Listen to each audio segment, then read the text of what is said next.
What up, what up, what up? It's your favorite YouTuber's favorite YouTuber. That's right, y'all. It's your boy, the Options Boss, sliding up on y'all. I hope all is good. I hope you guys made some money today. And I hope you're ready to study so we can be prepared to make some money the remainder of this week. Now, with that being said, guys, we always talk about buying calls, buying puts, how the market is moving at the time, etc., etc. But today, I want to talk to you about something different. I want to talk to you about how to trade and deal with the psychology of trading options. And really, I should say the psychology of trading in general, but obviously, we're specifically dealing with options for the sake of this channel. So, that's what we're going to dive into. You already know how it go. Veterans of the channel, go down below, like the video, drop a comment. Every time you do, your support helps my channel grow. And for that, I appreciate you guys so much. Also, newbies to the channel, if you're interested in trading options, if you're interested in learning about the stock market, I'm your boy. I'm the Options Boss. I'm going to give you the game from A to Z and let you know how the thing go. What you need to do is you need to go down below. You need to subscribe to the channel. You need to hit the notification bell and click all notifications. And when you do that, YouTube is going to make sure you get these Get Money Jewels that I drop. First things first, right off the press, so we can put the game plans and strategies right into play the very next day as soon as the market opens. Now, with that being said, guys, listen, like I said, trading is more than just understanding how to buy a call or understanding how to buy a put or understanding green day, red day, etc., etc. It's even more than reading charts. Trading has a psychology to it, and we have to be comfortable with the psychology of trading if we're going to be successful traders. There are many different facets of trading that you could be good at and you could be proficient at, but the bottom line is if we are not good at controlling the psychology, if we're not good at controlling our emotions, then we're not going to be successful as traders in the long run. So with that being said, guys, I got 7 things that you really want to know that's going to help us with the psychological part of trading. And the first part of it, I already hinted at when speaking to you guys, is don't be emotional. We can't be emotional as traders. You can't see your profit, run up crazy and get overly excited and forget your game plan. And you can't also, see a play fall down and you get overly upset and you get out of that play and you don't want to trade anymore after that. You can't do that. You have to control your emotions. You have to be very, I like to say, stoic, straight-faced, and just kind of, keep your head in the game. You don't get too high. You don't get too low. And if you're able to master not having emotions, you're going to make yourself a lot better and a lot more successful with options trading. And the way that you get better at handling emotions, one of the ways, should I say, is going to be my number 2 point that I want to give you guys. And my number 2 point that I want to give you guys is simply, don't trade with money that you cannot afford to lose. Options trading is not a guarantee. Nothing about the stock market is a guarantee. You can lose money just as fast as you can make it. You can make it just as fast as you can lose it. You just have to be in the right play at the right time. But if you're in the wrong play at the wrong time, you're going to lose money. So you have to understand that, and you have to not be playing with money that you can't afford to lose. So what I found from my personal experience in the market, and of course I'm not a financial advisor, and nothing I say is financial advice. This is just, a guy making YouTube videos and talking to you about what works for him in the stock market. But what I found works for me is trading with money that I don't necessarily need. So for example, I'm not playing with the mortgage or the rent or the car note or the insurance or the grocery money or the internet money or any of those type of things. I'm not playing with, somebody's birthday money. I'm not doing that. If I have extra money laying around in my bank account or on my pocket or whatever it may be, that is the money that I will deposit and trade with. And what happens is, because that money is not 911 pertinent to my life, then if I lose that money, it's not as upsetting as if I lost, say, the mortgage or the rent or, et cetera, down the line. So you have to keep that in mind. Trade with money that you can afford to lose. When you do this, this helps you keep your emotions in check a bit because you realize that even in a worst case scenario, you're not really hurting yourself. So in a scenario like that, when you set it up how I set it up, when you trade how I trade, the only thing you can really do is break even or gain because you're not trading with something that you can't afford to lose. So if you lost it, so be it. And if you made money, that's icing on the cake. And I don't want to say so be it if you lost it because even trading with money that I can't, that I don't mind losing, if I lose it, it's still like, ah, man, I wanted that. But nevertheless, I know it's just a want, it's not a need. And that's really what I'm getting at when I say trading with money that you can afford to lose. It's money that's not 911 to the necessity of the comfort of your life as currently constructed. So that's number 2 and how you deal with trading psychology. Number 3, dealing with trading psychology is a very special one, and I like to say this all the time.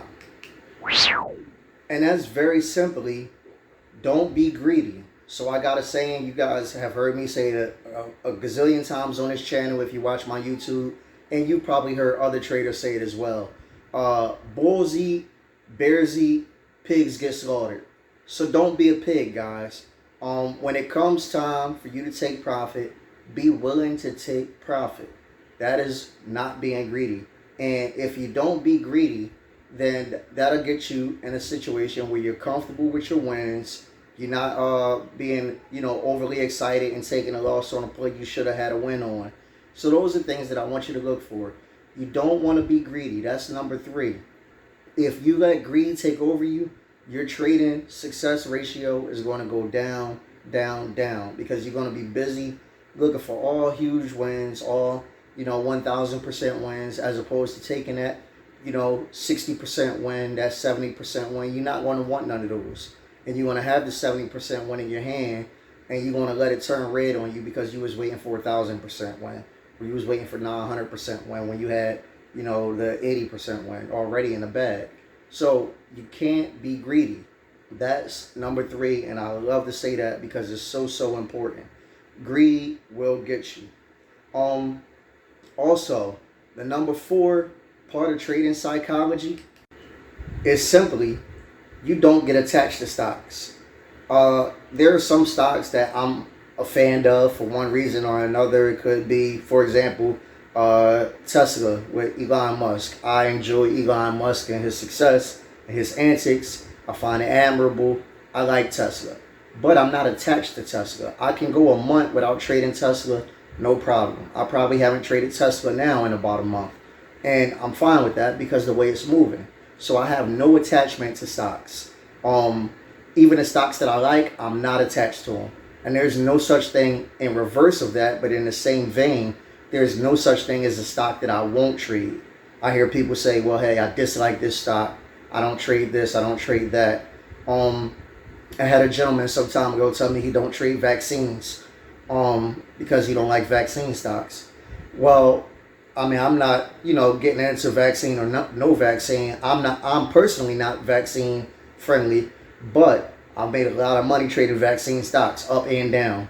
And I will continue to trade vaccine stocks because it's not a thing of an attachment or a dislike thing or any of those types of things. It's just a business decision. So I will trade a vaccine stock, even though I know some people won't. I've had people tell me they won't trade Tesla because of the way it moves. And there's different stocks that I could give examples of. So that is not something that you want to fall into. Also, you want to keep learning. That's another part of trading psychology. The more you learn, the more you grow, the more you educate yourself, the easier trading will be in general. The more you'll understand why things is happening, the less you will panic when they happen. And you can't panic. Panicking is the number 1 bugaboo of certain traders. You don't panic, and part of not panicking is being educated as to why things are happening. So when you understand why it's happening, it's not as much of a surprise, even if it's going against you, so you're able to remain a little more calm. It's not like the world is falling. It's more like, all right, this is happening. and that's why it's happening. So I'm just going to chill and relax and let this play out how it's playing out, and I'll reconfigure my game plan from here. And that's what you got to do. And full transparency, that's what I did today. I wanted to be super aggressive today. However, the trade market didn't allow that to happen. So I reconfigured my game plan early in the day, and that was it. I let it be. So that's what I want you to be able to do. I want you to be able to keep learning, and the more you learn, the more you're going to grow, the more you'll understand what's happening, and it'll eliminate the panic from your thought process when you're trading. Also, you don't want to force trades. So again, going back to what we spoke about just with the last example about psychology, I had a mindset that I wanted to be aggressive today. However, like I said, the market didn't present itself in a way that would allow me to be aggressive. So I could have went ahead with my original thought and opened up, a bunch of trades today and waited to see how they play out over the next day, week, few weeks, couple hours, whatever it may have been. But I knew they would have been forced positions. They wouldn't have been positions I was super confident in. They would have been positions I was just opening just because I was trying to throw darts at the wall and hope something stick. And I didn't want to do that. So once I recognized that things weren't going the way that I projected it to, I just relaxed. And I let that be the day. And you got to be comfortable doing that. You got to be comfortable in the lane that you're in, given the day that you're, going through. Every day is a different day. Every trading day presents itself differently. And you got to be comfortable there and not trying to necessarily compete or, get out of character. You got to stick to what you do and what you know. And that's what I mean. Like psychology, a lot of people don't realize how big the psychology of trading is to trading itself. So when you do that, when you don't force trades, when you're comfortable with where you are, red, green, or in between, then that's when you're going to have more success trading. So like I said, today, I woke up with the mind frame, hey, let's be aggressive. Let's all guns are blazing. I saw pre-market. I figured it wasn't going to happen. And then as the market opened, 9:30 came Eastern time, I'm looking like, all right, are we going to flip here? We didn't flip, but we didn't drop down far enough to give me the idea that puts were going to be consistently praying. So I said, you know what? I'm not going to do too much. I threw out a couple plays early, and I said, we're going to leave that right there. And I was comfortable with that because I'm comfortable with the psychological part of trading.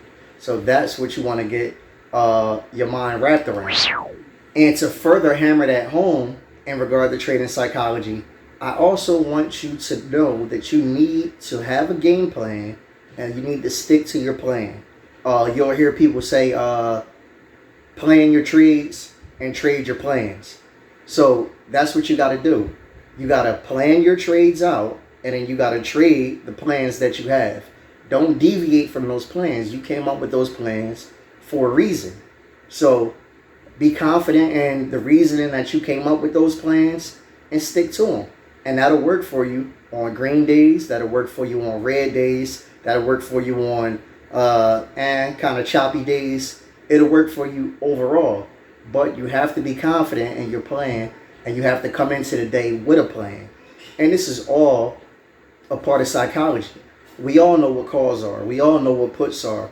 We all know, you buy a call on an Apple, most of the time you're going to make money. We all get that. We all know support and resistance. We all know hammers. But if you don't know the trade, the psychology of trading, then none of that stuff is going to matter for you in the long run. And that's why I want you guys to understand that. And this is going to be something that you should watch this video a couple of times, take notes, and really make it a part of your strategy, because this is what you need to have in the long term to be a successful trader. I got an older video where I talked about how to trade on red days and how to trade on ugly days. And I'm going to link that video right here. I want you to check that video out after you're done with this one. Guys, you can always be a boss with the Options Boss. You already know I'm a holler when I holler.